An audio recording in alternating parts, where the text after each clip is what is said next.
సుభాషితం. హీయతే హి మతిస్తాత హీనైః సహ సమాగమాత్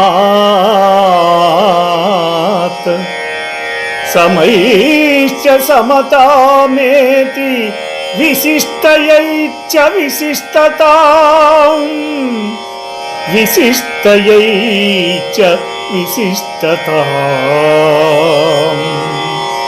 భావం: తమకన్నా బుద్ధి తక్కువ ఉన్నవారితో సహవాసం చేస్తే బుద్ధి తక్కువ అవుతుంది. తనకు సమంగా అనిపించిన వారితో సహవాసం చేస్తే సరిసమంగా ఉంటుంది. అయితే తనకన్నా విశిష్టమైన వారితో సహవాసం చేయడం వల్ల బుద్ధి పెరుగుతుంది. సుభాషితం. హీయతే హి